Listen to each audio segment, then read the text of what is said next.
some of the hottest cars New York has ever seen. From dropping some of the hottest verses rappers ever heard. From the dope spot with the smoke, fleeing the murder scene, you know me well. From nightmares of a lonely cell, my only hell. But since when y'all brothers know me to fail? Heck no, we're all my brothers with the rubber grips for shots. And if you with me, mama, rub on your tits and whatnot. I'm from the school of the hard knocks. You must not let outsiders violate our box in my pot. Let's stick up the world and split it 50-50, Let's take the dough and stay real taking, And sip the Chris and get pissy, pissy. Flowing beneath me like the memory of my brother Biggie, baby. You know it's hell when I come through. The life and times of Sean Carter, brother, volume 2. Y'all brothers get ready. It's the hard knock life for us. It's the hard knock life for us. Instead of treated, we get tricked. Instead of kisses, we get kicked. It's the hard knock life. It's the hard knock life for us. It's the hard knock life for us. Instead of treated, we get tricked. Instead of kisses, we get kicked. It's the hard knock life.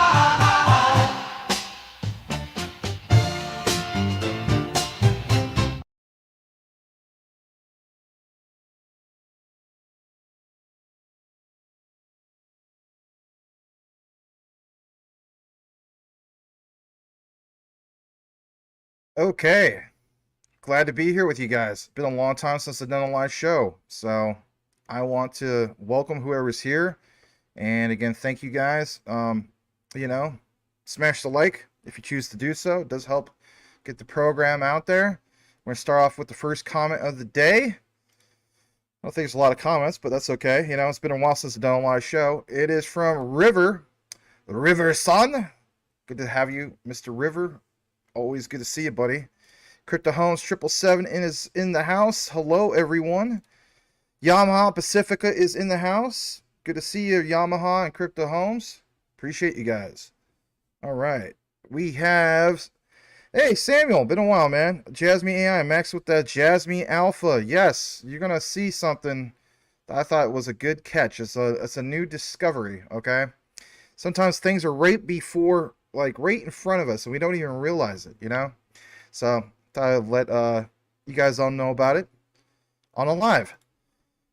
All right, Not Worried says, let the knowledge flow. Welcome, welcome. Dennis Leal's in the house. Francisco Dennis Leal. Boom. And you beat Tim, yes. Yeah, he's probably watching some other show, and that's okay. Brian Marcus says, Vegas in the house. Awesome. Las Vegas. All right, well, what we're going to do is we're going to start things off while more people filter in and so on, is actually get into a recent update, because you know what? You guys have all discovered, some of the crazy crashes. You see the market go up to over 2 trillion market cap, and then it drops back down to 1.9 something another, right? And for a lot of people, it's like, you're worrying about what the heck is going on, are we ever going to get to a true bull market? So we're going to address some of those things, and then on the lineup for tonight, it's going to be QNT, and of course also some Jasmy. We want to pay attention to both of those things because new news being dropped. A couple people will welcome again.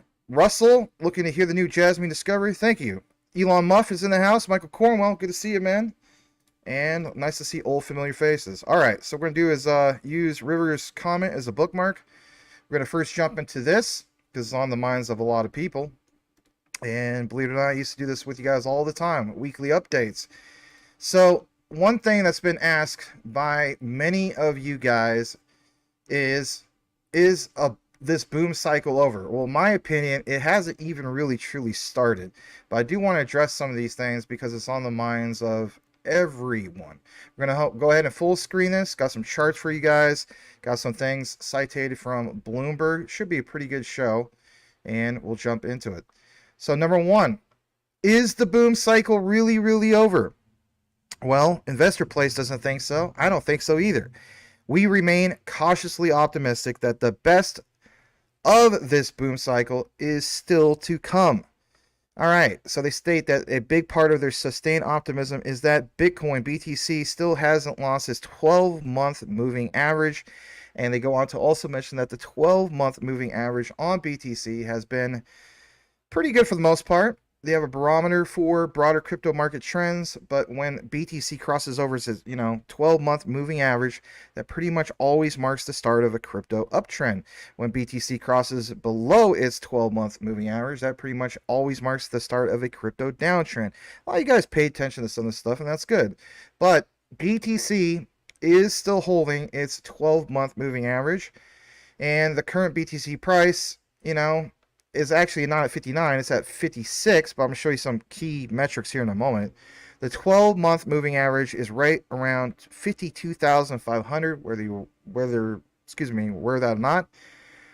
They view that the last line of defense for the crypto boom cycle is some of these things that we're going to get into, okay? So long as BTC continues to hold that 12-month moving average, we will believe that the boom cycle is still alive and well. Now, I get it. Some people here today are not going to agree with some of these particular statements, and guess what? That's okay. But we're going to get into some of this. So, I'm going to go ahead and full screen it again, and you will see here where they're referencing some of this, right? I'm not the first person to share some of this, but you see over the course of dating back to like 2014 to present, these particular 4 cycles. And some people feel as though that we're not in that 4th cycle yet, but that's worth pointing out. Look at those arrows.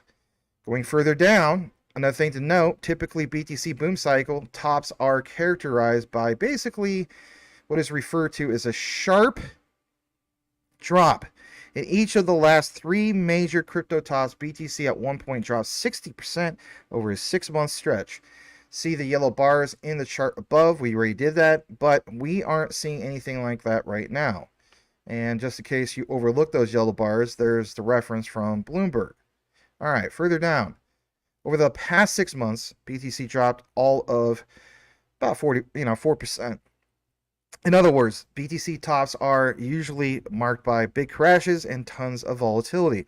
But right now, we're seeing BTC just fall flat. No big crash, no huge volatile spike, just flatness. I mean, that is worth pointing out.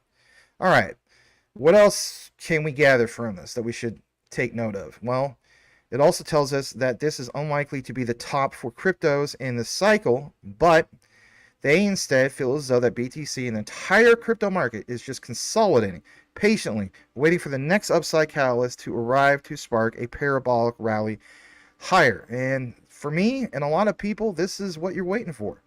Technically, this rally will be characterized by BTC breaking above its March downtrend resistance line and making a new all-time high. How so?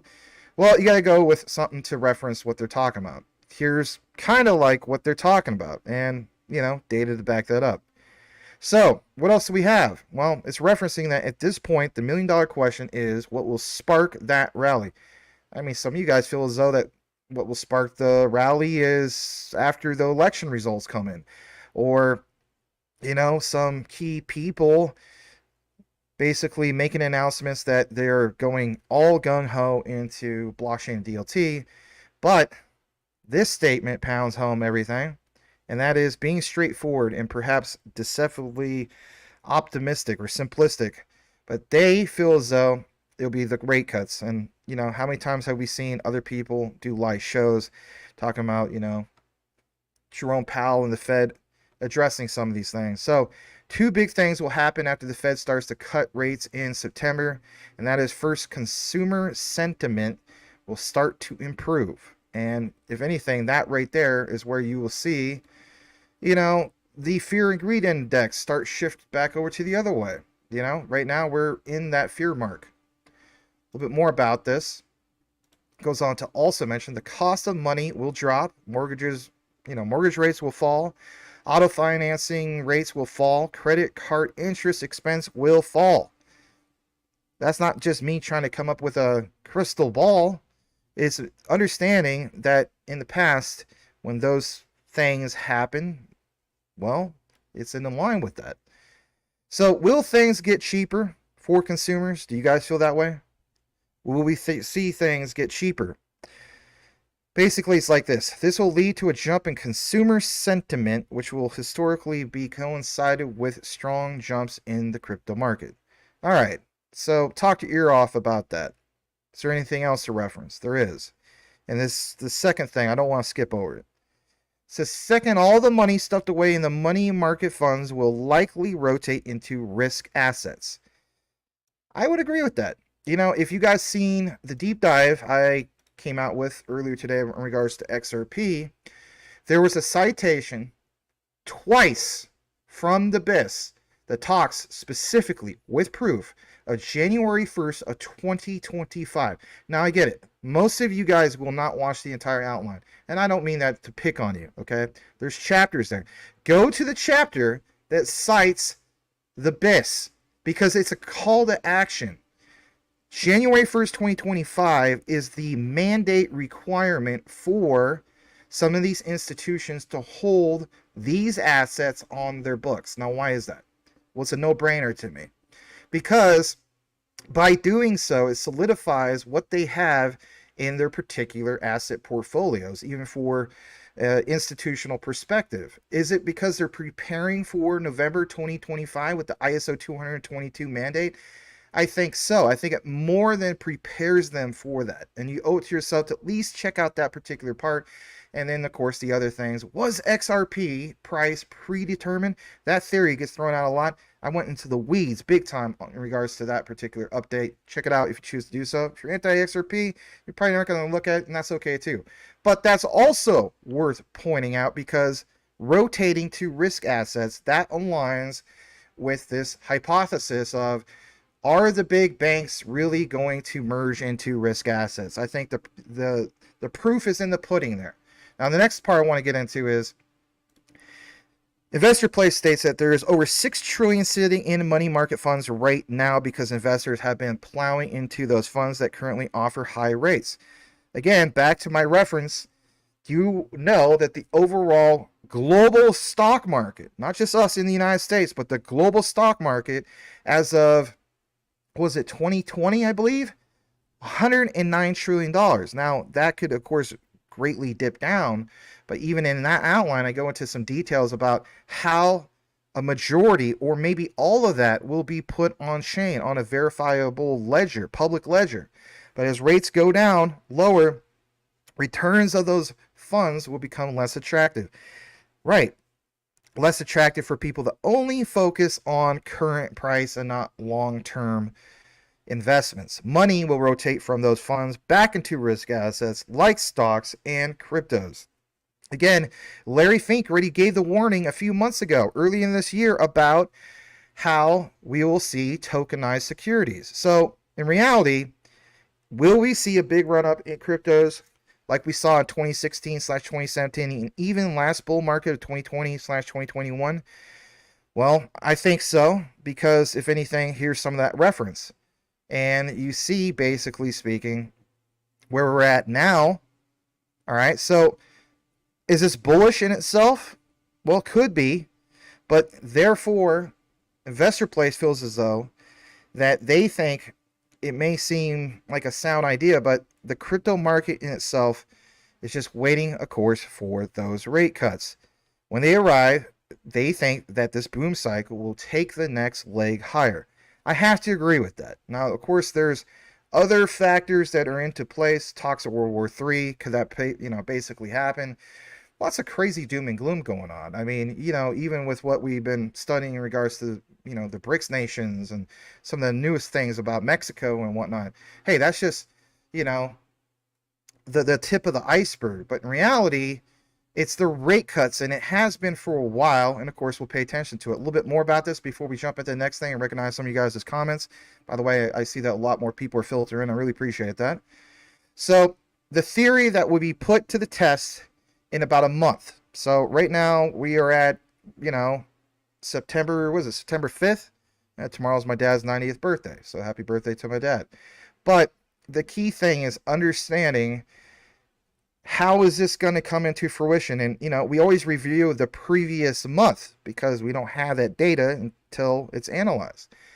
But here's another citation that is worth pointing out. The Federal Reserve is widely expected to execute its first rate cut in this cycle on September 18th. Now, that right there, when we do the quant coverage, it'll be interesting to see why Quant, and more in particular, Dr. Luke Riley, will be pitching to the world at this particular event, showcasing Quant on the 18th and I guess also the 19th.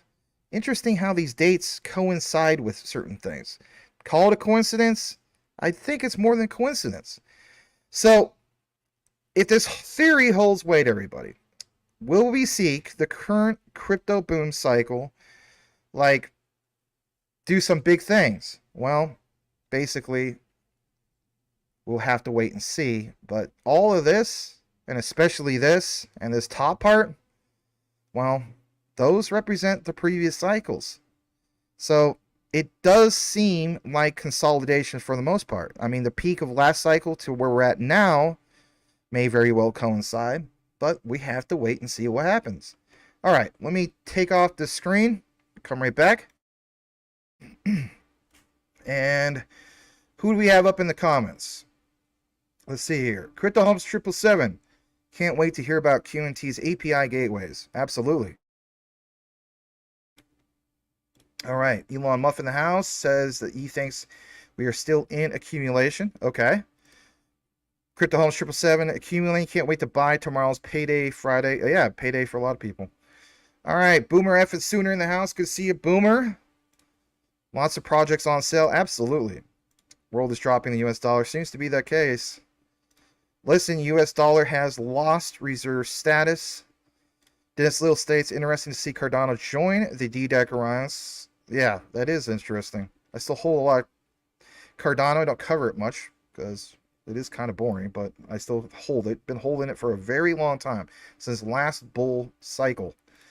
Bloopity Bloop is here. Hey, Max and everyone, good to have you. And When Lambo. Yeah, good point. Thank you for that, Z. Cole. I'll read this and we'll jump into the next part of the coverage, which is QNT.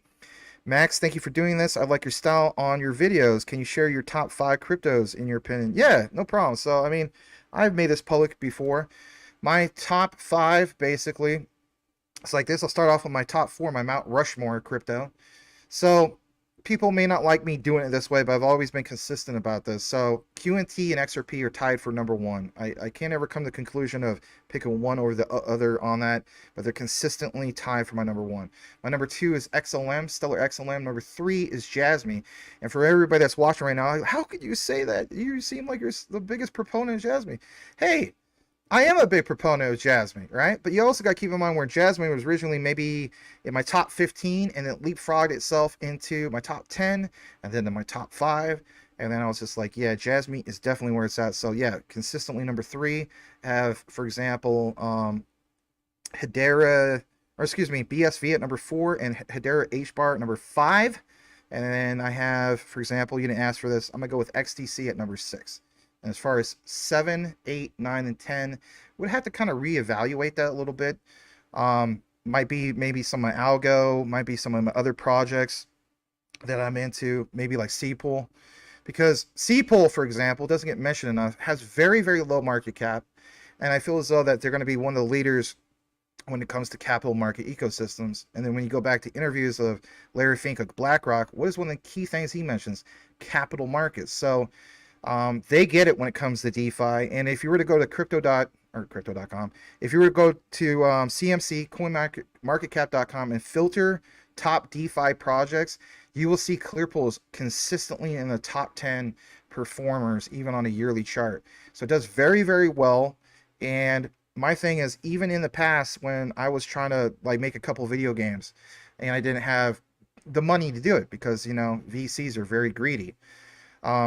One of the things that was very appealing about Clearpool was basically you see examples where it's like they take out a lot of that middleman, a lot of that traditional, just going down to the traditional bank and asking for a loan and whatnot because of collateral and so on. So They have had numerous examples of helping venture cap, or excuse me, through venture capital, helping startups. Okay, so we talk about obviously Stellar and other projects with startups.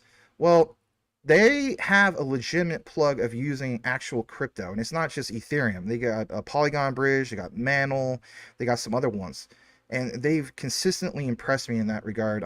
Look more into it if you choose to do so. I have some videos in that regard. It was the first cryptocurrency I ever covered. No, I'm not paid by them, but I was more than impressed with them. I did over like 50 videos, maybe 60 at this point, on them, and I probably will do another video about them soon. Anyway, Fiber Finance is in the house. Check out his channel. Always has great coverage, live shows, and so on. Thanks for being here, Vibra. Appreciate your kind words. That's quite the compliment, man. Appreciate that. All right, Ed from X was thinking that too. Asian market is huge. Absolutely. You asked for 5, you gave almost 10. That's why you're the man. Thanks, man. Appreciate that.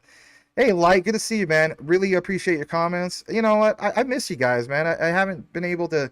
I work 3 jobs, 7 days a week, and it has been a struggle. I mean, last Sunday was my buddy Mike Wool's 40th birthday party. There was about 50 people there, and it was just like, man, if I'm gonna go to this birthday party, I have to get up really early. You know, start a really early shift around 6 a.m.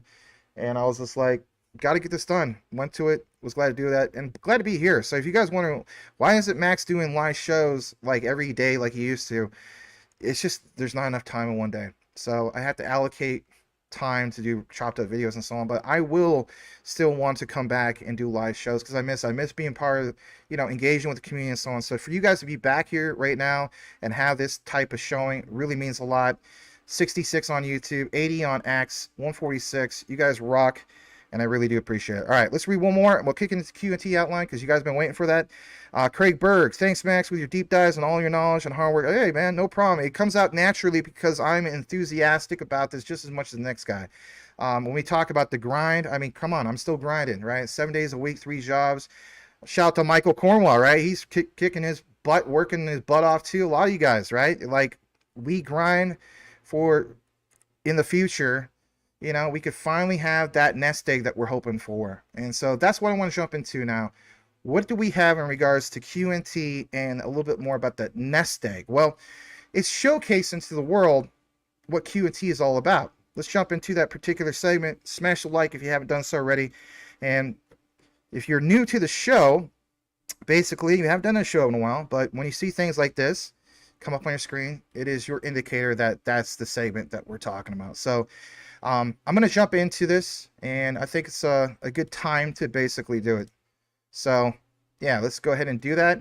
The first thing I'm going to pull up actually is from Indeed. So let's go ahead and share this on the screen for you guys. And like I said, I mean, you know, this whole thing at QNT and this particular event called API Days 2024, no, not EBA Day. This is a new thing. I believe it's on the 18th and 19th, coming up in London, England. It just makes sense that QNT or Quant Network would be there. You're going to hear talks about Dr. Luke Riley and giving I guess you could say his pitch.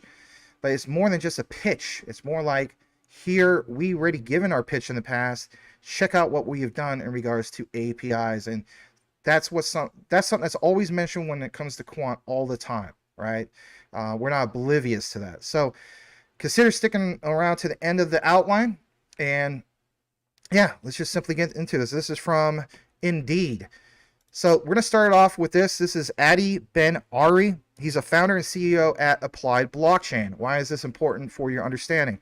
Well, basically, I want you guys to understand that when you see things posted on Indeed, a lot of times they're not really posted on X. Sometimes they are, but he pointed out some of the recent published papers that outline views on cryptocurrencies and, of course, blockchain. I thought I'd get into this briefly for you guys. I did think it was a big deal. Quant Papa felt as though it was a big deal. Shout out to him for providing some of the research, but it goes on to mention, specifically speaking, that confidence in the technology that transfer money is inseparable from confidence in money itself. As the world moves faster into digital realms, the bank is signaling that if central bank money doesn't keep pace with innovations like cryptocurrencies and blockchain, we might see settlements or those activities shifting away from traditional systems to private assets, and that a move like this could challenge financial stability. So where do we go from here? Well, the bank, as in the Bank of England, is also actively encouraging experimentation with blockchain technology, particularly in scenarios where payments are backed by central bank money. This could be, leading to things that are be faster, more cost effective, more highly efficient, and so on. But the bottom line is tokenized deposits. How many times have we mentioned that over the course of the year? Stable coins. Stick around for the Jasmy segment about that. And also central bank digital currencies and more. The Bank of England is taking very early steps to ensure traditional banking can coexist and integrate with emerging blockchain tech. All right. Is there a reference to the RLN? There is. Global financial institutions are building, testing, and integrating blockchain infrastructure. And they have examples of the UK that includes, of course, UK Finance, the RLN, which is the Regulated Liability Network, and so on. But it aligns blockchain's potential with existing regulations, at least over there. Now, some people ask, what about over here in the United States? Well, obviously, that's still a challenge. But the bottom line is, where do we go from here? Well, here's the answer. You also will see that the BIS put out a statement September 4th, just yesterday. This comes from Cecilia Skingsley.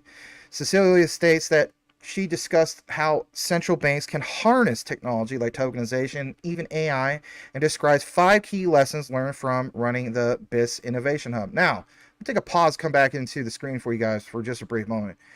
Recently, I've been following some of my chopped up deep dive videos. We have discovered one thing that was not disclosed to the public, or maybe originally it was, but it was taken away. And that was the connection of, for example, Quant to the military. Now, some of you guys watch these live shows, and you only watch live shows, and you do not watch my recorded videos. In one of my last recorded videos, look for the thumbnail that says military top left, because it cites a particular company that's part of the mix. So for one, there's Trudera, and it has Quant written all over it. And if you go to that site, it doesn't exist anymore, and it was taken down. Why is that? It's the military connection. And of course, in the outline, I show you proof about that connection. So we've cited things about NATO. That's one thing, but to literally see the words written military, right, for military use only, and then have that taken away, I thought that was a really, really big deal. Moving forward into this, check this out.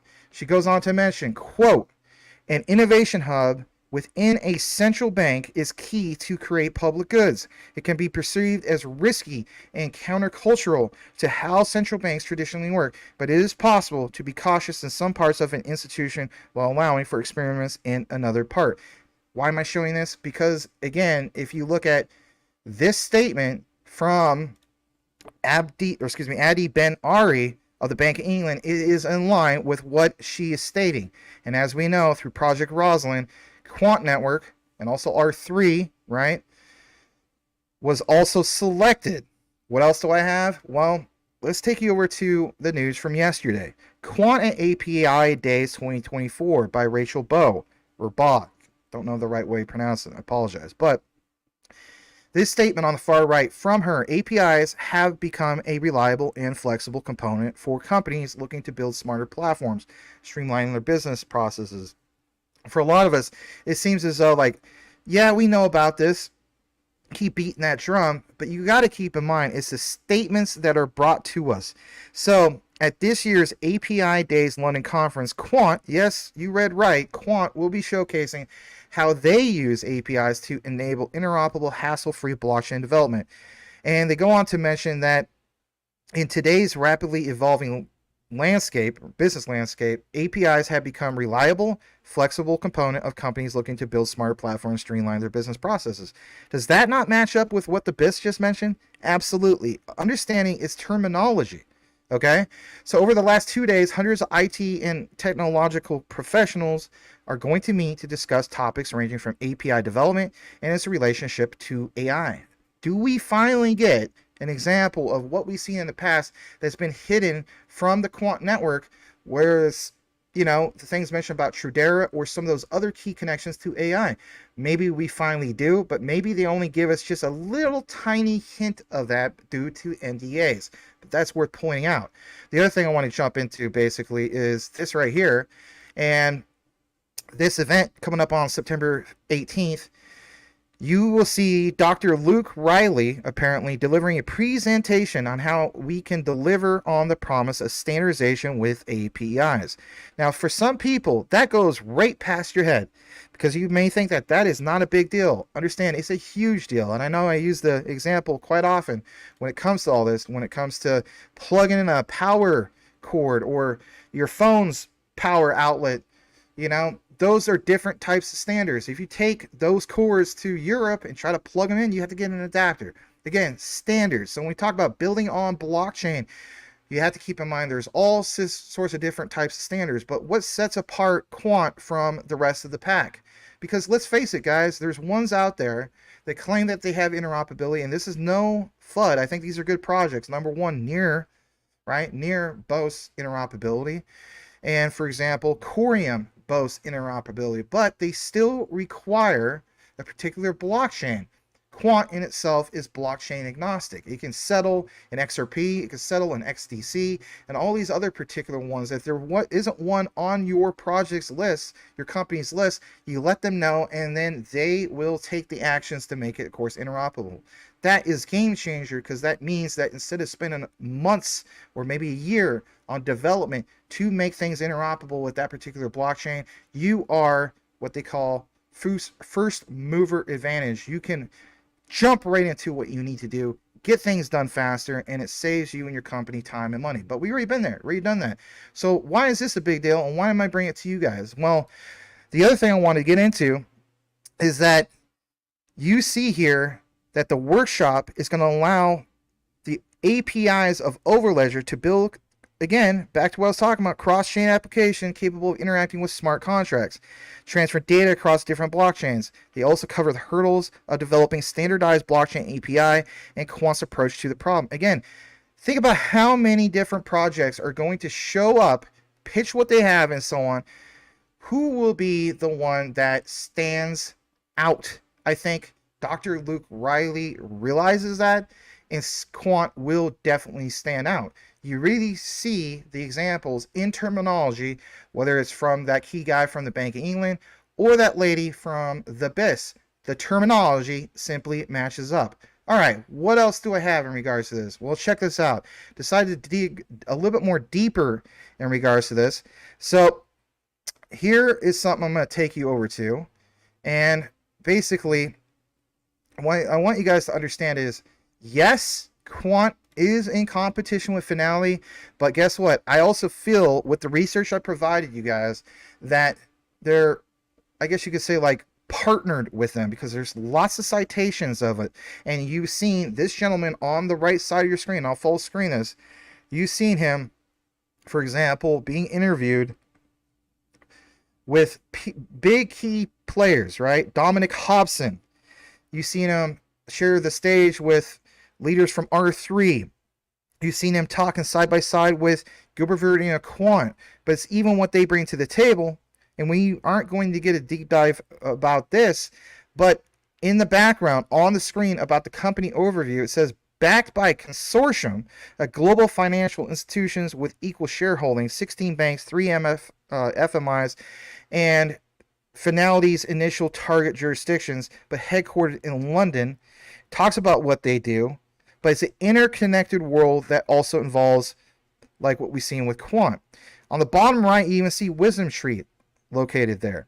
As we know, Stellar also can connect to the RLN, and we understand their connection to Wisdom Tree. This isn't a Stellar segment, but that's worth pointing out. The next part I want to get into is understanding back to this guy, Adi Ben Arai. He goes on to mention that he was at an event not that long ago in regards to Deloitte featuring Finality International, but basically Finality started out around the same time as Applied Blockchain and also had Lloyd's Banking Group. And by the way, that was his former employer, but it had key sponsors alongside, which is Santander and UBS. As we know, Santander, you got a great Quant partnership with them. You can look into that yourself. But again, it's these connections to Bank of England. And understanding that it's not just them, it's also Quant Network. So I wanted to jump into this because when I got more into it, it talks about, for example, how Finality interacts with other initiatives in the space, right? Not just themselves. And of course, what does it say right there? The RON. So this whole notion from some of the other people, I'm not going to mention their names, stating that this stuff is going to go to zero. Well, say what you want. Quant is not going to go to zero because, if anything, Finality and Quant both are part of the RLN. When we talk about interoperability, it's even reaching across, as the saying goes, it's not just party aisles, it's your competitors' aisles, and working with your competitors to achieve one common goal, and that is to get rid of silos, walled gardens, and so on. And how so? Well, here's a screenshot. Check this out. Regulatory approach and policy issues. They recognize the same regulatory outlooks as Quant does. And it says on the screen that, basically speaking, Bank of England's approach to innovation and money and payments. And you see here the same type of things that Quant wants to accomplish and do. But who is the one that has more of the connections? Or who is the one that allows us in retail have access to things to purchase? Well, the answer obviously is QNT through the token, but that brings us to the next particular part, because when we get into API days 2024, which happens in 12 days, you will see some real interesting things here. And that is, for one, APIs for a smarter platform and business process. So when I decided to look more into this, I said to myself, all right, get your ticket and so on. I'm not going to buy a ticket and go this thing, but if I was going to, oh man, because guess what? If you're to do this and you're going to jump over to here, you will see that all of these are basically either sold out or closed to the public, like early bird special, early bird ticket, blah, blah, blah. But as you get further down into it, if you were a real big wig, look at this part about a masterclass, unlocking the power APIs, masterclass on strategy and monetization to discover the secrets. Look at this, guys. This is good stuff. To leverage APIs effectively in your business and strategy with our comprehensive masterclass. A masterclass? Gee, I wonder who would be behind this masterclass. Maybe Dr. Luke Riley? I don't know. Maybe you get a special presentation or appearance from the one and only Gilbert Verdian, but the bottom line is it does seem as though that Dr. Luke Riley will be here. Look at this as well. Learn how to design, deploy, manage APIs to drive innovation and maximize revenue streams. From crafting a robust API strategy to implementing successful monetization models. The course equips you with the knowledge and tools needed to thrive in a digital ecosystem. That is cool. Very, very cool. And if you're wondering, about some of this, I mean, again, author at O'Reilly, entrepreneur at the API economy. Again, Dr. Luke Riley is going to be speaking at this as well. So you better believe they're going to bring it, and they're going to bring it hard, if you ask me. Jumping back to this other part, there's already 1,000 participants, and look at all the big players. JP Morgan. You see, for example, Lloyds, Deutsche Bank. You see, for example, the UK government, Goldman Sachs, IBM, Meta, Google. You see, for example, Morgan Stanley, HSBC. All the big players are here. Amazon Web Services, Deloitte. I mean, I could go on and on about some. Citi, obviously. If you really look into it, all these ones, for the most part, I should say all, but a good portion, are part of what? The RLN, the Regulated Liability Network. Of course they're going to show up to this. Next part I want to jump into. This right here. And this is also good. Who actually spoke at some of these API days before? Well, you have Mark O'Neill from Gartner. You have this lady who is Saham Esodagwi, I can't pronounce that right, from Renault. You have Matthew Auburn, like I mentioned earlier, from Morgan Stanley. You have Jeremy Mason from Lloyds Banking. And then you got some of these other guys from Deutsche Bank, JP Morgan Chase, Jason Kobus. Again, Kate Mockton from Deloitte. Jaya Chikamari from Citi. Again, think about it. All these ones are people or organizations that are part of the Regulated Liability Network. Look it up. All right, this event.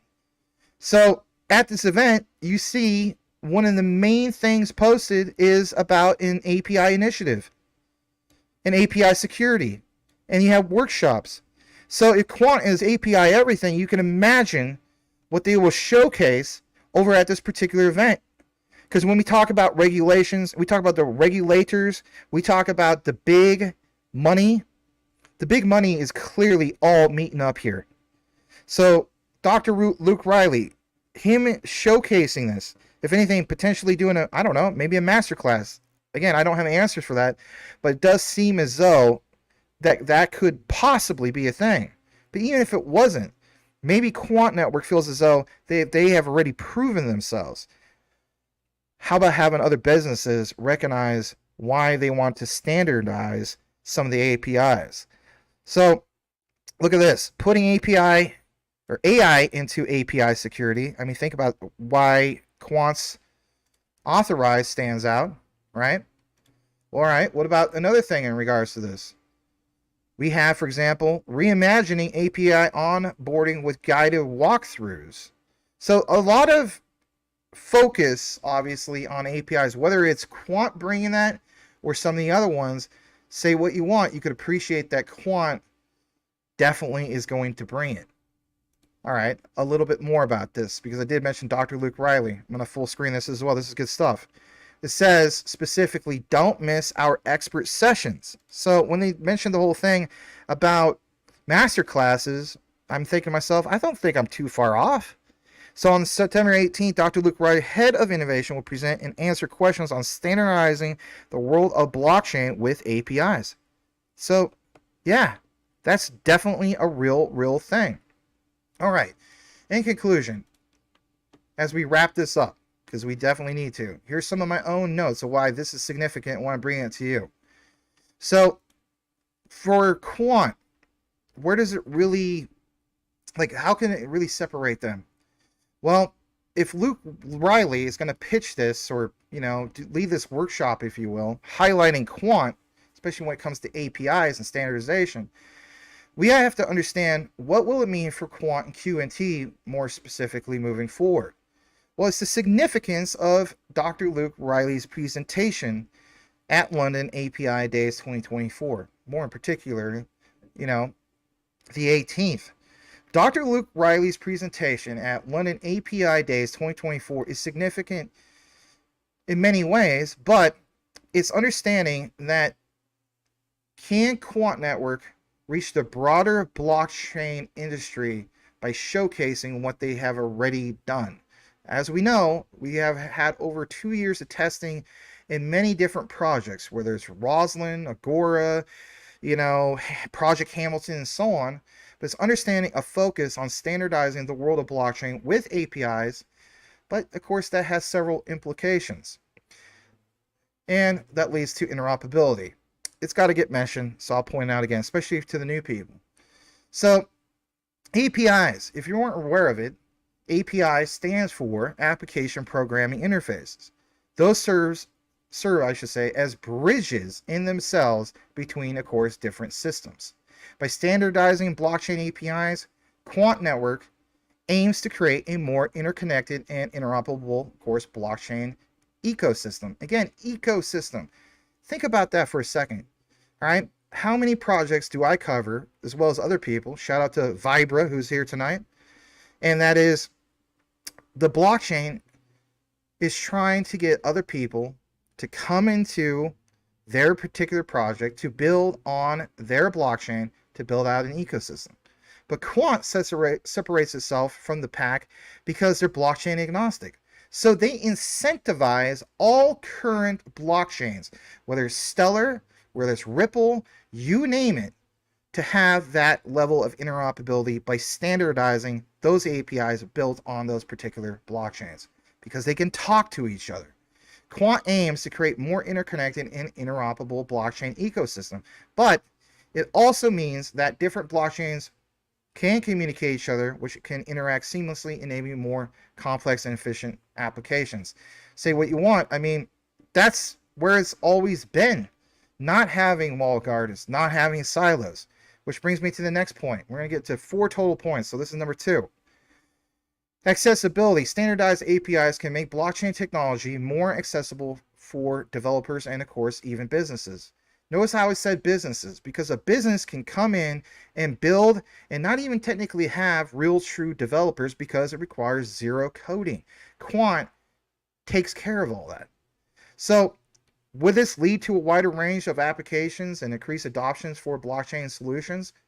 I think the answer is yes, which brings me to the next part. And that is the efficiency of all this. At the end of the day, we could talk about what it could speculatively do, but is it really efficient? The answer is yes. Standardization, as we know, can streamline development processes and reduce the time and resources required to build blockchain applications. That's the whole point of one of the main selling points of Quant. How many times have we seen interviews of Gilbert Verdian talking about that? Like, oh yeah, we met with such and such business and we told them, you know, hey, through Quant, you're going to be able to do this like in 6 months instead of taking like 10 months to a year to do the same thing. Well, that means this leads to, of course, innovation. And as we saw, whether it's from the best of the Bank of England, one of the key things that was mentioned was innovation. Do you have something that's legitimately innovative moving forward for everybody can talk to each other and have harmonization? The answer is yes. A more standardized and interconnected blockchain ecosystem can foster innovation by providing developers with a common foundation to, of course, build upon. That is a win.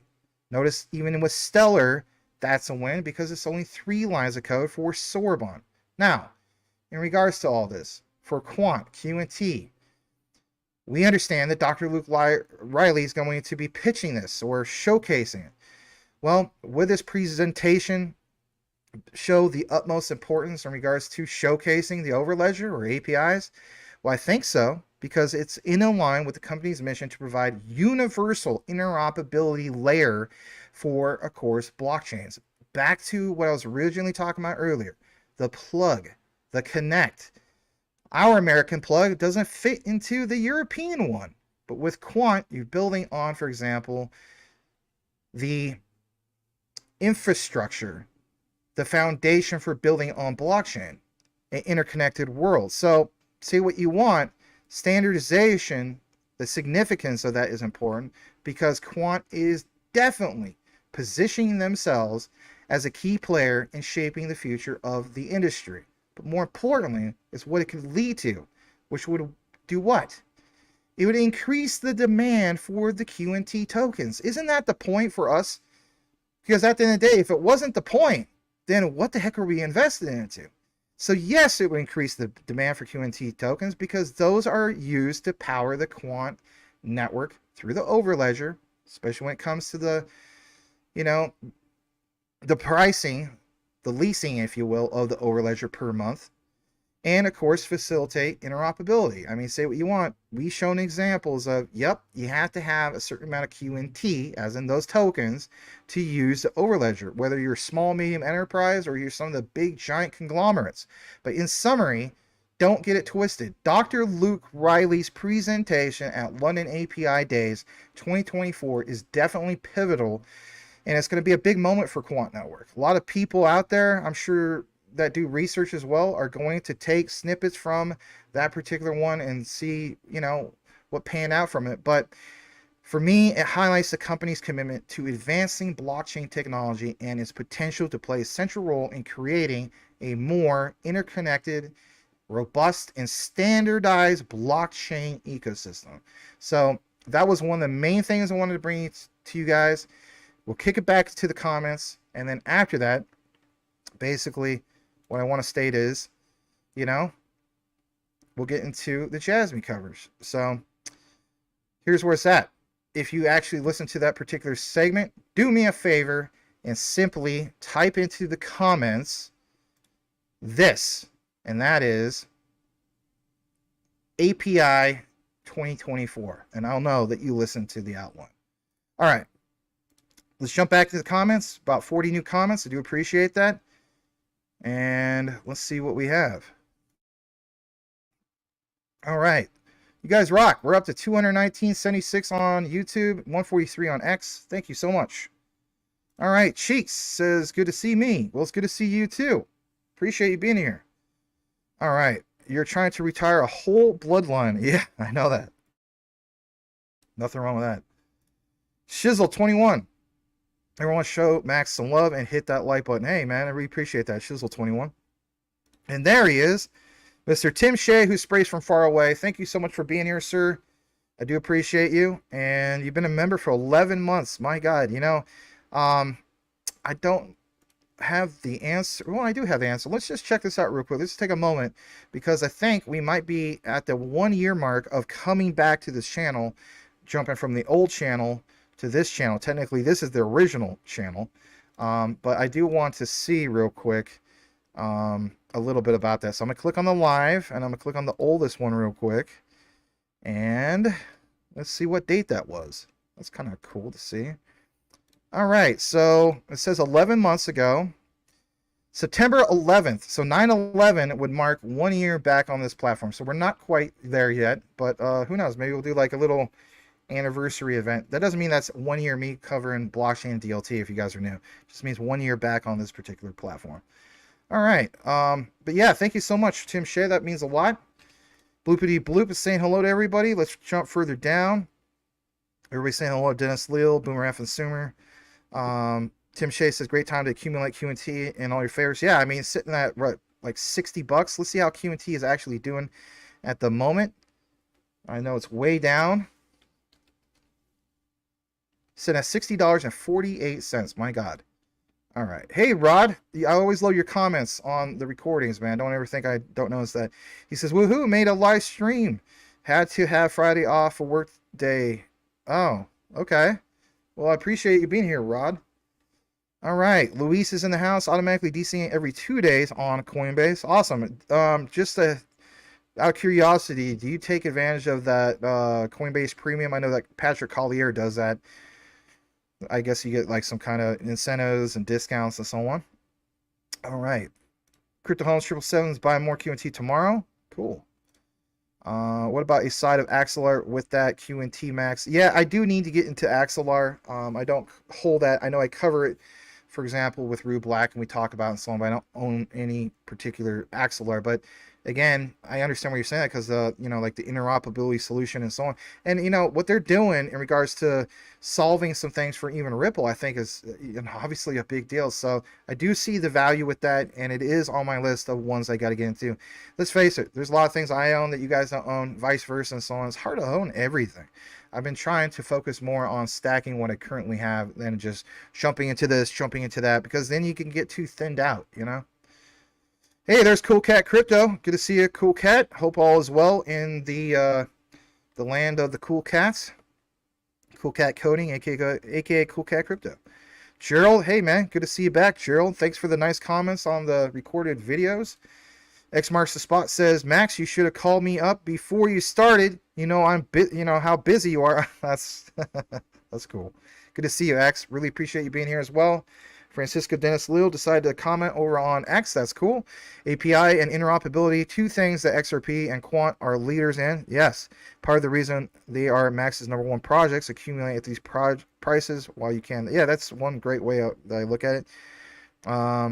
Yeah, my portfolio, I mean, for a lot of this has gone down, but you know, it is what it is. And board on the line, what's the story QNT being used as a timestamp for crypto? Oh man, that is more than just a quick answer. I have numerous deep dives about that. We'll go look more into it. But we do welcome you board and online. That's an interesting looking tiger you got there. All right, Boomer F and Sooner. That's a cool avatar, man. I like that. That cowboy look. That looks great, man. You using some, I don't know. What are you using there? What program? That is cool. That looks really cool, man. I like that. All right, let's see. We're gonna go further down. Yeah, to the moon, yo brother. API 2024. Well, thank you. That's also something I do for when it's chopped up, right? So I'm sure some of you guys caught that. All right, so let's go further down. Tim Shea says, "Don't forget Caroline the pogo stick." That is true, right? We can't forget about that. Can't forget about that at all. Anyway, yeah, glad to get that feedback from you guys. I do appreciate all that. I think it's gonna do more than good. It separates itself from the pack. I know that we're not talking about that coverage today, but it does separate itself from the pack. You know, I do focus on the tech. I know some people point out, like, you know, it doesn't have the partnerships that Ripple has and Quant has and so on. But you want to know something? It has something extremely unique, in that, in my opinion, I'm willing to bet on that. I'm willing to bet that that has got to have somebody that wants to do something with it. And we've seen examples of that. I mean, look at IBM. They went all in. You know, we literally seen people like in interviews, you know, representatives from IBM showcasing that. So I don't think we just dismiss that, right? And I know there's a lot of new recent news, and I'll get into it. It's hard to cover all these things. You know, I consistently cover about roughly 10. Other people want me to jump into other ones like ICP and Onyx and stuff like that. And I have nothing against those particular projects. I hold some ICP.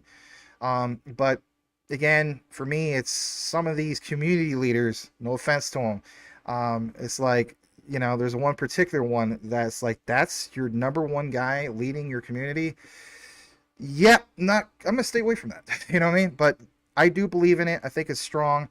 And I do think that BSV is going to be more than good. It's going to have its time, but when, I don't know when that's going to be. But it's a very, very long term hold. Quant's a very, very long term hold. Some of these other ISOs are very, very long term holds. Terranode is going to spank everything soon. Yeah, I mean, if we're talking about TPS, nothing comes close to that, and that's one of the main selling points for me. Dennis Lill, looking at the numbers, Quant address, there must be very little retail invested into QNT. Yeah, and then like we talked about also in the deep dives recently, literally says from the Quant network that, you know, they don't consider themselves a cryptocurrency. Okay, what do we also see from, you know, like from Ripple? Same type of lingo. You know, yeah, no problem, man. Good to see you, cool cat. It's not a program, it's a pick. Well, I didn't mean no offense to it, buddy. Okay. Whatever you want to call it. It looks awesome, okay? It looks awesome, all right? Looking very good, my friend. All right, let's see here. Matt, Kiwi, Matt, good timing on my part. Yay, welcome back, Kiwi, Matt. I remember you. All right, let's read this as well. Only someone who... All right, interesting. You love the deep dives. Thanks, man. Appreciate that. Douglas Armstrong, thank you for typing that. Do appreciate that as well. Glad someone is giving an update on Quant. Hey, you're welcome. No problem. Great. XRP 589. So you did watch that video. I appreciate that. Tim Shea, when people mention QNT in other streams, NerdyX always says, see Max for the latest on Quant. Oh, that's nice. I do appreciate that. Bullish Choices. Hey, welcome to the show. Max community. Just reading like the last couple minutes and then, excuse me, comments. I'll kick in the Jasmy outline. FJB, XRP Moneymaker, can't seem to get enough of you. Lol. Thanks, man. That means a lot. I just got done watching your last video, 90 minutes long, and then I see your live. Yeah, I get it. You know, I do take the constructive criticism, but it was a test. So for about a couple years now, I've been wanting to cover, just to give you guys a quick heads up, I've been wanting to cover XRP in recorded videos and not just live. And I said to myself, if I can do a long video and people still stay the course, this will prove to me that people want more XRP from me. So yesterday, the XRP video was a big hit. Today it was as well. And I was like, finally, because I mean, XRP and QNT are my two tied for number ones. Naturally speaking, I want to cover that. So that was, you know, that was a big win. I was excited, of course. And yeah, looking forward to do more of that. And thank you for listening 90 minutes. I didn't expect anybody to do that. And then when you see the comments of people typing like 589, because that was the key word, lets me know if people listen to it. Man, that meant a lot. You know, it really does. I appreciate you guys too. You guys rock. Thank you for being here. All right, we're just gonna, yeah, no problem, Boomer. I know, understand. You give me benefit, I'll give you the benefit. That is an awesome picture. I'll read this. Max, quick thoughts on Velo at all? I'm not into it, but I can recognize Velo, that it's a good project. I just can't be into everything. Neither, same as you guys. I mean, I can name some projects right at the top of my head. I doubt some of you guys are into Filecoin. I doubt that you guys are into, you know, like Clearpool and, you know, are you guys into, for example, I don't know, I could shoot out a bunch of other examples, but I mean, those probably stand out to me. A lot of you guys aren't into some of those things. Relio, right? Some of you guys are into Caspa, some of you aren't. It is what it is. But anyway, how about we just read a couple more? Benjamin Awaken. Hey, Crypto Max was wondering, what are your thoughts on Caspa? I just mentioned that, and how it compares to XRP. That's a that's a big difference. I hold both in the value of XRP, but some people believe it is the new Bitcoin. Yeah, I get where they're coming from because of proof of work and so on, but comparing XRP to like Caspa, I don't mean this in a bad way because I mine Caspa. That's like, people say that's like apples and oranges. In reality, it's like, the biggest watermelon you could think of, comparing it to like a nectarine. You know what I mean? It is not an apples and oranges comparison, but I was talking to Quant earlier on Discord, and he mentioned to me one of his biggest regrets is not getting into Caspa, the clam chowder, Massachusetts way of saying it, because there's a Casper with a hard R. But one of his biggest regrets was not getting into Caspa. You look at that chart. I don't even have to bring it up because I do want to get into Jasmy coverage, but it is one of the most impressive sideways charts. It's not a falling knife. And, I don't mean no offense to this guy. Who is it? Da Vinci Jeremy. You even see guys like him who are very like, Bitcoin maxis or BTC maxis, I should say. He's not really into the real Bitcoin. No offense to him. But he is even bullish on Caspa. And to me, that speaks volumes because it lets me know the guys that are focused on proof of work, they get it.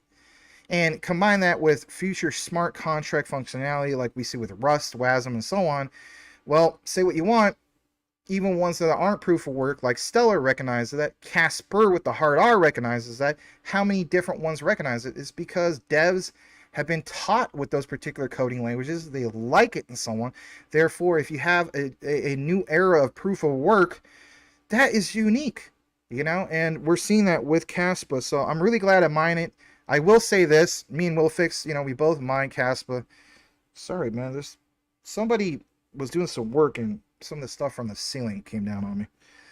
Sorry about that. Darn popcorn ceiling. Anyway, what I was going to state is, so, yeah, Caspa, Willfix and I mine Caspa. So one of the things was we're getting about 400 Cas per day with our particular miner. He has more miners than me. I think he has like 3.5. I have like a half, basically, because we went 50-50 on one. But the bottom line is, we originally were getting about 400 on Caspa. Now, Caspa in itself has halvings. And they don't have 4-year halvings, but they have a halving every year. But technically speaking, every month is a little tiny amount that leads towards that big halving. So I knew that August was going to come up for a halving. And just to give you a heads up, and this is going to hurt anybody, and sometimes it's got to be real. So went from 400 Cas a day to 300 a day, then 200 a day, and now we're at 100 today. 100 a day, or not 100 a day Cas. Actually, not even that. 100 every other day. So that last halving, ooh, that hurt. But at the same time, it's kind of like the concept of Bitcoin. It's becoming more and more of a scarce asset to a sense. I mean, there's a way bigger supply, but I look at it's the next era of proof of work, and we'll continuously mining it. But not happy about the whole thing of going from 400 to 100 every other day. That sucks. It does, but it is what it is. I'm looking at like when a thing takes off, I'll be glad that I still am mining, just for the same reasons like people that mine with other proof of works. It's that long-term gain that you're betting on, and I'm still betting on Caspa. And I don't want to turn this into a long Caspa thing, but I thought I'd mention that. Some of you guys were asking about the whole thing about me and Caspa. Excuse me, got some allergies kicking up. All right, let's see here. You don't mind it? Yeah, you just listen. You know what? I should recommend that, Rod. 1.5x. Packed with great info. You appreciate it? Yeah, no problem. What's some coins you're not... Hold on. What's some coins you're not in that you wish you had the extra cash to get in? I think I'm gonna go with DAG. Some people say, dude, you could just buy like a small bit. Yeah, but I want to make it like significant. So I would say DAG. I would definitely say Energy Web Token. Probably more ICP, but you're saying ones that I'm not into. I probably say tau. It's too much. I kind of feel like I missed that, but that could be another one that could really blast off if you look at the supply. So ones like that. All right, let's go further down. And I want to read this comment from Selmo Fud. He said, "What up, Max? Good to see you. Good to see you, Selmo. Hopefully you're doing well. Doug, welcome, welcome." And I think we're towards the bottom. All right. QNT may not rip anytime soon, but it's woven into the very new fabric of the new payment system. That's a good one. All right, we're going to finally start this. So it is a segment that you guys have all been waiting for. Been a while since I've done a live for Jasmy. And let's just simply get into it. We're at the 1 hour mark. See how I'm doing on time, because I do have an appointment later. Just have to make sure I get there before 8:30. And it's basically 7:21 right now. So this shouldn't take an hour. I'm going to clear up some tabs real quick before we jump into it, just to make the outline a little bit better and to know my mark. Give me just a moment. I think I'm almost there. Yep, I'm there. All right, got all my notes, all good to go. All right. So Jasmy, hear me out. This is good, especially for the Quant people. Stick around for this as well. Quant and Jasmy. Yeah, I'm doing it again, believe it or not. And this time, I'm going to state this. In the past, I've done these outlines. Quant and Jasmy. Some people stated that it's just speculative. They're not working together. You're just trying to make a cool video. Well, I've shown research in the past to back some of those statements up. But I will state it once again, because I've said it once, and I'll say it again. It's what's indirectly involved. Okay? And I'll show you some actual research to back up my hypothesis. Okay? Let's start off with a blast from the past. We're going to take past, present, and future. Consider sticking around to the end of this outline. You're going to want to hear this, because I haven't done this in a while. So, let's citate Gilbert Verdian. Number 1, right here. Gilbert Verdian, excited about this article about Quant Network Overledger in Japan by Crypto Times. Thank you for the article, he says. Why is this important? Because when we get more into this, when you go realize that even dating back from March 28th of 2018, this ages really, really well. Let's take you over to here, because Crypto Times citates some of this. Let's full screen this as well. It says, what is ISO TC 307? Well, ISO TC 307 is an attempt to develop an international standard for blockchain.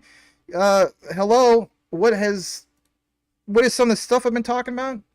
API Day 2024 coming up on September 18th. So that aged well as well, because that confirms some things.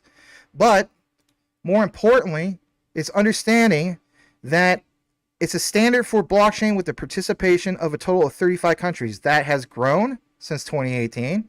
The participating countries are mainly countries that are advanced in blockchain technology, such as Japan, the United States, Germany, China, so on and so forth. ISO TC 307 is also compatible with Overledger. Well, of course it is.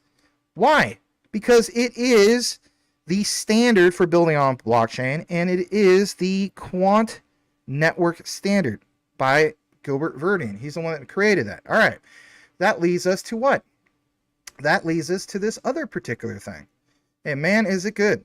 All right. So I'm going to take you over to here. And this is from Payments and Markets. Shout out to Quant Papa, who provided me this information. Cited from the Bank of Japan, interpreted into English. And I'm just going to take it right down to it. Why? Because when we get down into it, it's about a liaison system. That is what you should take away from this. Because understanding that each level of ISO TC 68 and some of these other ones that you see listed here, liaison officers are dispatched to each committee to facilitate coordination and to ensure smooth development of international standards while eliminating the overlapping work with related TCs. Currently, the ISO TC 68 National Committee has liaison relationships with who? ISO TC 307. That's right. Blockchain, Distributed Ledger Technologies, and the following SCs under ISO IEC JTC 1. That's also worth pointing out. Why? Well, this gets really, really good. Because a few months ago, I did a video And shout out to Lil Bidman. And it was highlighting the significance of a particular ISO standard that Jasmy got certification in. And we said for the longest time, hey, guess what? Bajit, which is, I guess you could say, kind of like a parent company or partner of Jasmy, where you have Kunitake Ando, Kazuma Sasato, and so on, they became ISO compliant. And I mentioned that Jasmy can become ISO compliant. And then what do we see? We had confirmation. Jasmy not only became ISO compliant, not ISO 222, but ISO compliant. They got their own ISO certification.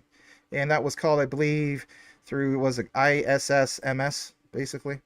So where am I really going with this, and what connector do I have? Check this out. This is really, really cool because it's going to confirm all the speculation of the past and some people saying I have a nothing burger. I love it when this ages well. Check this out. So for one, ISO TC 307, blockchain distributed ledger technology. It is responsible for the standardization of blockchain and electronic distributed ledger technology. The Secretariat of the Domestic Deliberative Organization is the Japan Information Technology Promotion Association, which is called JIPDEC. All right, remember that statement. Now, where am I going? Well, a while back, basically on July 11th, just a couple months ago, Son mentions that Optima Solutions published an article about Jasmy's acquisition of ISMS. An ISMS information security management system is a framework for managing the security of an organization's information assets. Jasmy will apply risk management processes to maintain the confidentiality, integrity, and availability of information and to provide confidence that risks are properly managed. Did a deep dive about it, right? So we've been there, done that. But Lil Bidman, you rock, brother. Because here's the point. Lil Bidman says, congrats to Son on the ISMS certification. And he looks forward to Jasmy acquiring the P mark. Strong houses are built on solid foundations. But more importantly, here is your boil it, mash it, stick it in stew, because he has a brief breakdown of the 25-year-old JIP DEC P mark certification. And according to that article back in July, Son posted the ultimate certification for any Japanese business that handles personal information. And guess what? That leads us, of course, to privacymark.org. And when you go over there, you will see here that you have some things that are basically posted, but it's understanding that this is something that was obviously a very, very big deal. And again, it's understanding that you must have a personal information protection system complying with JIS, but other ISO standards. And when we get more into this, you can see how this all comes together. But again, JIPDEC, right? So look, this gets even better because when we confirm it, boom, once again, your bullet mash is stick and stew. TC 307 is the Quant network standard, and it is responsible for the standardization of blockchain and electronic distributed ledger technology. The Secretariat of the Domestic Deliberative Organization is the Japan Information Technology Promotion Association, JIPDEC. There is your proof that everybody's been wondering about for the longest time about, is Quant network. They're not directly working with Jasmy, but they are indirectly working due to standards. And more importantly, it's understanding that, technically speaking, it is a liaison through JIPDEC. There's your confirmation. That's why I wanted to bring it to you. But I, of course, have a little bit more about that because we can't just end it with there. That's not all we got. So what I want to share with you guys is this. It gets even better than that. Let's take you over to this from Ledger Insights. Why would I want to do that? Well, also from our brother Quant Papa, it says here, Bank of Japan launches CBDC API sandbox and publishes digital yen. That was April of the 29th of April 2024. But more importantly, it's understanding what it says in regards to some of these key statements. And that's, the talks about working groups with the digital yen. Think about this. because we understand Jasmy will also be working with working groups for the Japanese yen denominated stable coins. Those are the enablers of volume for Jasmy, and understanding that when you see statements here about how there's a 6th working group that plans to explore the coexistence between CBDCs and other payment networks or methods, well, this would include electronic money. Bank of Japan hasn't made a decision to launch a CBDC, but it might find it challenging to promote given consumer awareness of the concept, especially low in Japan. The Bank of Japan is participating in Project Agora, and I've been doing a lot of deep dives about the significance of that. Check out the Quant videos. But the BIS project for cross-border payments using tokenization is a huge deal, because once that happens, it will lead to other things. And where do I have the next Jasmy plug? Right here. Because it says the first Japanese tokenized deposit solution is DCJPY. Why is that significant? Because it's expected to launch in the coming months. All right. Where are you going with this, Max? I mean, that was cool. He confirmed the indirect thing with Quant. Well, shout out to Mark Reddick, and I'm definitely going to tag this brother on X, because he did a wonderful 2.5-minute video about Jasmy and the dawn of a new era, and boom, another boiler mash is sticking in stew moment, because it's the DCJPY Digital Yen Initiative. Understand how that all comes into standards, and that interoperability with the Quant network, and how Quant has already solidified themselves with Japan. Stick around, listen to this, smash that like. Here we go.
All right, hopefully you're able to hear that, because when I went to the other screen, I didn't hear it. So on the chopped up version, you guys will at least have the one with audio. But again, I didn't see any. I didn't see that. So again, that's okay, and it'll get chopped up. The other thing I want to jump into is this right here, and you may be wondering why is that. Let's pull this up on your screen as well. And here you go. Why does this matter? It's basically this. Understanding that this guy, and if you're wondering about this guy, he's a big deal. He is Yoshitaka Kitao, R3 and Quant. Hold on a second, let me stop the share on this. It's showing double for some reason. All right, there we go. So full screen is, yeah, R3 and Quant selected as technology providers for the UK's regulated liability network. As we know, that press release was from April, old news, but R3 and Quant selected as technology providers for the UK's regulated liability network.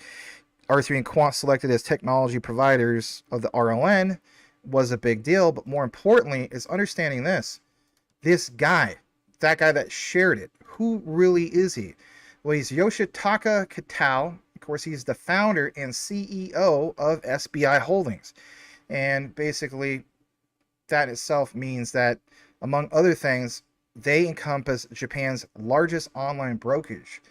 They have 24 million, actually over that, 24 million customers worldwide and around 140 billion under asset management. That's a huge, huge deal. So at the end of the day, since we mentioned SBI, why is this significant? What does it mean for Jasmy moving forward since, as we know, Jasmy has SBI Japan connection, of course, to Genki Oda? Well, it's understanding that this makes a significant impact, of course, on Jasmy because of SBI Holdings, but more importantly, SBI Holdings is a major, huge player in Japan, and more importantly, the Japanese financial services industry. They are known for its innovative approach, I should say, to online banking and, of course, also brokerages. But the company's scale and reach are impressive, with millions of customers and a substantial amount of assets, of course, under management. I mean, say what you want. I mean, they're probably the biggest ones in Japan when it comes to assets under management. I mean, they don't rank up there with the likes of BlackRock, but for Japan, they definitely rank way, way up there. So the connection between SBI Holdings and Jasmy, well, through Genki Oda, you got to keep in mind it's very noteworthy. So for one, I'm going to get into roughly about 4 different examples about this. And that is, what would this create for Jasmy? It's an increased exposure, okay? SBI's large customer base in itself and strong brand recognition would help increase awareness, of course, for Jasmy and its offerings, but it's the access to the resources, okay?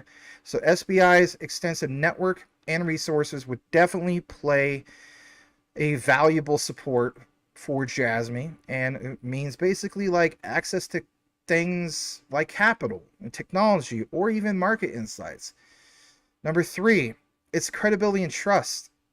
The association with a reputable financial institution like SBI will definitely enhance Jasmy's credibility and trustworthiness in the eyes of investors and, of course, consumers. But we've already done these deep dives in the past about the significance of Genki Oda and SBI Japan and Genki Oda and, you know, the FSA and so on. But it's the synergies, which is number 4, in regards to the technology. So a lot of us have recognized what's going on with Jasmy and Junction, especially when it comes to like AI times deepen. But both SBI and Jasmy are involved in what they refer to as technology-driven financial services. I mean, birds of the feather do flock together. In this case, I guess cranes, right? But there may be opportunities for collaboration and integration of technologies to create new products or services.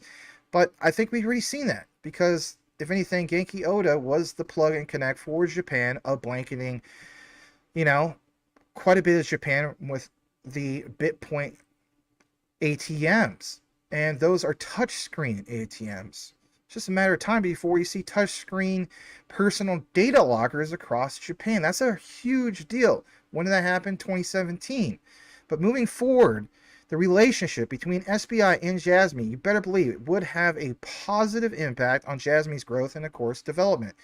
And, of course, it would leverage SBI's resources and, of course, expertise, making Jasmy being able to have a function of accelerating and expanding and achieving its goals, of course, in blockchain and the digital asset space. But more importantly, Japan, Southeast Asia, and as we've seen with news and deep dives and so on, they're trying to break into Silicon Valley. Don't believe me? Look it up for yourself. San Francisco, right? There is an office in regards to being, I guess, either purchased or leased many years ago from Kunitake Ando. So that's, you know, something that's definitely worth pointing out. So I thought I would mention that to you guys. And if you did listen, do me a favor and simply type this into the comments, SBI, and let me know that you listened to the end of the outline for the Jasmy segment. So with that said, that's going to close out the Jasmy segment of the night. Let me know what you think. I thought it was a big deal because it finally verifies, at least in my eyes, that it doesn't matter if Quant made an announcement or Jasmy made an announcement that they have a direct partnership with Quant Network. You could clearly see the significance of what's indirectly involved. And that is this. Moving forward, we should look, based off the research, that Quant, through ISO/TC 307, is a liaison. Take everything that was presented in regards to the Bank of Japan moving forward, and you can understand why that's a big deal. All right, let me take off some of the branding. Let's jump back into the comments, see what you guys have, and then after that, we will definitely wrap up the show. So let's see what you guys have. I do see that you guys have a super chat. Thank you so much for that. Really do appreciate that. It's from Jack Thompson. He says, thank you. Thanks for all you do, Max. Hey, brother Jack. Shout out to you. Hopefully all is well down in southern Arizona. And I do appreciate it. Thank you so much for the $2 super chat. It does help the channel and so on. Thanks so much. Let's see what else we got. I think I saw some other comments. So let's see what you guys have. Trucker Trash 34, welcome. Glad to have you here. Guys, always welcome newcomers if you haven't seen him. Stump Rider, hey man, thank you for all the nice comments in the recorded videos. Thanks for being here on the live. Mike and then Max, it's good to see you on. You are a very great teacher and a good guy. Well, thanks, man. I'm actually looking to go back to teaching. I guess that's an announcement I should make. It's actually going to start on Monday, believe it or not. So it's just a short-term thing. It's just subbing, actually. But I am looking forward to it because, you know, school year already started and so on. So, but yeah, subbing is, you know, not bad. Dennis Leal, anyone have opinion on H-bar suite? I don't. I'll have to look more into that. Why are you asking about that? Is there something that, I mean, obviously you're asking about it for a reason. To the moon, can I get Jasmy on Decent Wallet by using, yeah, you could put Jasmy on your Decent Wallet, absolutely. I'm doing that. So I should say I was doing that, I'm staking, and then I got a notice that I got to take my crypto off of, because I'm doing KuCoin staking, so I'm going to have to put it back there anyway. So yeah, I'm going to plan it right into my Decent Wallet. But yes, the answer is yes. And by the way, you can use my link in the description. And why is that? Well, for one, it helps me out, and it also provides you a discount. All right, if you just went straight to the Decent Wallet site, you won't necessarily get those specific discounts. So it's much appreciated if you choose to do so. All right, API 2024. So you did listen to that. I do appreciate that. Jack Thompson, is Terranode part of BSV? Yes. We're a separate entity that can go in any blockchain, proof of work, so on and so forth. So yes, it is part of BSV. There's your answer. Cool cat answer that. Terranode is an overlay network that massively scales BSV. Yep, that is a great way of looking at it. It will only be on the BSV blockchain. Yeah, again, it's a unique technology, and again, all the more to own BSV. Go further down. Well, I think there's a smart kitty around, and yeah. All right, Jasmy plus QNT plus Max equals to the moon. That's funny. Jack Thompson, not to get off topic. Anyone want to make a stab at Constellation DAG? I don't own it yet, but it is, you know, somebody asked earlier, you know, what was one of the ones. So yeah, you know, Energy Web Token, DAG. I don't know. I mean, maybe Tau. I mean, maybe I take a chance on Tau only because very, very limited supply. And I'm looking at, like, you know, long term that could really, really do something. But that is a very, very long term hold. But man, Tokenizer, he killed it on that one. I mean, that one I think was like over a 20x since he originally covered it. So that, shout out to him, man. He called it on that one. All right. Greg Bird, you have a few DAG, 100,000 only. Huh. Yeah, I mean, it's way down. Yeah, that's one way to look at it. Hey, man, like, always good to see you, man. You were always asked about when you're gone for a while, so. And I also saw you in the comments on some of the XRP and Quant videos, so thank you for that. I think maybe, yeah, I mean, it was supposed to share the sound, so I don't know if you guys heard that. So, either way, I will make sure on the chopped up version that you guys get that. All right, anyone also see the post on LinkedIn for BSV and Amazon Web Services in Zurich? I did see that. I'm not covering BSV tonight, but, you know, I will here in the near future, either on a recorded or live. Did you hear Walmart is exploring creating a crypto? I didn't know that. That's interesting. Research Iron Spider for DAG. Content DAG is undervalued. Okay. Menelec, Walmart and others should create crypto stablecoin and source liquidity via the XRPL. That's a great point. Walmart and Inu. That's funny. You know, Will Fix was joking around a while ago. He was like, how funny would it be to create a meme coin on the XRP ledger and name it XRP Inu or XRP Inu? I mean, that does sound kind of funny because it's kind of like an oxymoron itself. You know, it's like, you know, a meme coin on the XRP ledger, right? Anyway. SBI, you did listen to. Hey, thanks. I appreciate that. Aventus Day Marley. I think I saw your comment on one of the videos. It was a nice comment, so thank you for that. X-Wing, SBI, QNT, XRP, XTC, Jasmy. Yep. You know your stuff. And welcome, X-Wing. All right. Hello, Trucker Trash once again.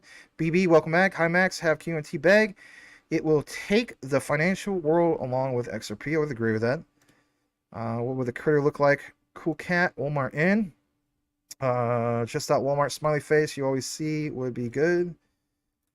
I believe BlackRock is the one suppressing XRP. I agree with you, Selmo. I wouldn't doubt it for a bit, right? Holla or Ola, game over. Dennis Little says Hedera, from his understanding, is the best protocol for entities and with strength of Hedera ecosystem. HBAR Suite with Bank Social and Drop being highlighted on FedNow website. HBAR Suite might be a hidden gem. Oh, okay. Well, the way I also look at it, Dennis Little Francisco, is we are yet to see Sorbonne prove itself. But, you know, they have put out a lot of ad campaigns lately, even on Facebook, of comparing themselves like with Solana as far as smart contracts and also Ethereum. I think they're going to have their day, and the significant savings for Stellar, I think they're also going to eventually stand out with NFTs, but we haven't seen that proven. So, but your statements about, you know, Hedera, pretty good ones as well, and I hold a decent amount of HBAR as well. I need to get more HBAR. That's another one I need to stack up more. That's all you had was the subtitles. I'm so sorry about that. Yeah, I checked on this. That was weird. It wouldn't play it. So when you guys get the chopped up version, if you choose to hear it, you'll see that. Love the hidden whatever. All right. Well, I appreciate you guys. That is a show. And with that said, I am going to play the outro. And once again, shout out to all you guys who listen to the material. OG Crypto, we're going to call the night, but glad to see you. Know what you have, know what you hold. The research trumps FUD 110%. Please smash the like on the way out. Check out some of the latest deep dive videos in the recorded video section. If you need a decent wallet or cold storage, check out. I got those links in the description. And of course, also was an Uphold. You can get a discount as well. So in the description. I really appreciate you guys. Been nice being back with you guys. Do a live show. We'll see you on the next one. Welcome, welcome. I'll see you guys. Bye-bye. And here's the outro.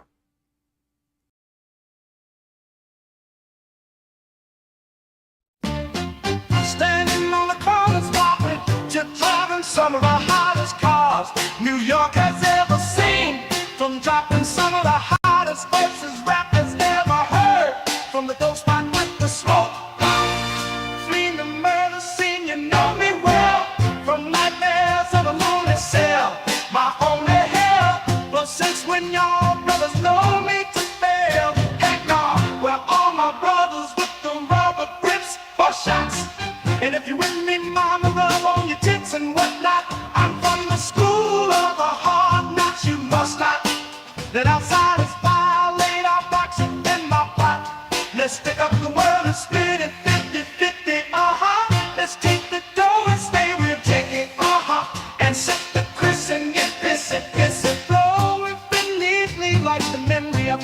me, baby. You know it's hell when I come through. The life and times of Sean Carter, brother, volume 2. Y'all brothers get ready. It's the hard knock life for us. It's the hard knock life for us. Instead of treated, we get tricked. Instead of kisses, we get kicked. It's the hard knock life. It's the hard knock life for us. It's the hard knock life for us. Instead of treated, we get tricked. Instead of kisses, we get kicked. It's the hard knock life.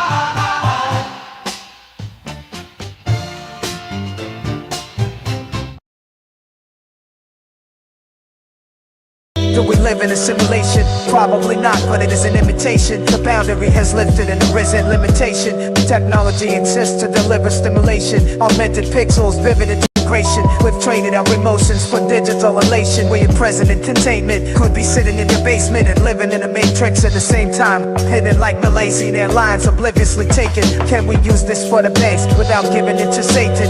The App Store logo is the symbol of the Masons. Is this even freedom or is it information? How different is your brain to what's written in a paper? Intelligence evolving, artificially created in a singularity. Training algorithms for persuasion. Conditions will remain in a sticky situation. No vision for a change, only silly conversations. Political debates while they fiddle with your data. They epitome of fake, phony, missionary statements. Whether Christian or pagan or Hinduism is your favorite. Religion is a way of belittling a nation. And this is just the basics. Is it a conspiracy to state the president's a snake? Or a lizard with a face and any minute he could shapeshift? It's difficult to say, but there's unlimited mistakes. And I'm a little bit sick of it today. So I'm sitting here awake inside the pressures in societies. Depression with anxieties. They messing with your mind, it's the stress and no variety. A devil in disguise, you see the redness in your eyes while your head is in the skies. You've never been a liar, but they questioning your life like you've never been alive.